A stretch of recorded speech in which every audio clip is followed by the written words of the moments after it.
people who were very faithful. They were people who were great stewards. That's why we have the property that we have here now. In fact, there was a guy, long time ago, he was the church treasurer of our church for many years. George Guttridge, some of you guys know that name, you know him well. Great guy. And he told me, now this is not firsthand to me, this is from George.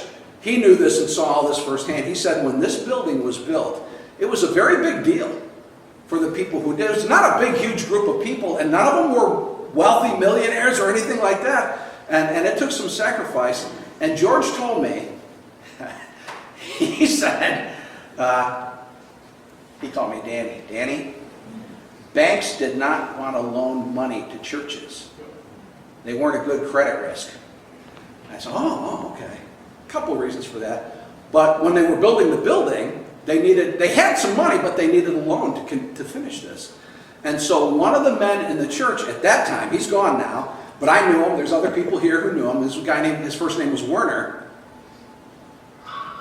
He put his house up for collateral to secure the loan for this building. His house. And George told me this. George told me that when they met with the banker to do this, the banker told Werner, Mr. Kramer,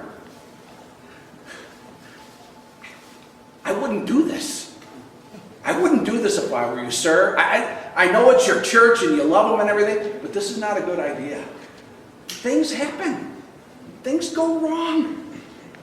I wouldn't do this, Mr. Kramer. He said, this is the collateral. If something goes wrong, I can't protect your house. The bank will take it. And George told me that Werner said, these people are my brothers and sisters in Christ. It's my church. It'll be all right. And he signed the loan. And I'm telling you that because I want you to know, this is just a regular guy. Just regular. This is not like one of the great giants. This is Augustine or somebody. A regular guy used his own personal home as part of the collateral. There are people who've gone before us to make this possible. I feel like it's our time now to be good stewards of what has been passed along to us. What does this church mean to you?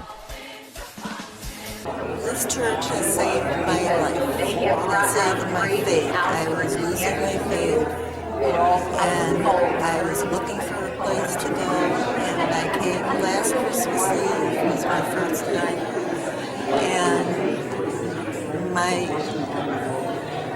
soul was filled at that mass, at that sermon, and I have been coming ever since. This church has gotten me and my son Archie, who is 4, through some of the very roughest periods in our existence here.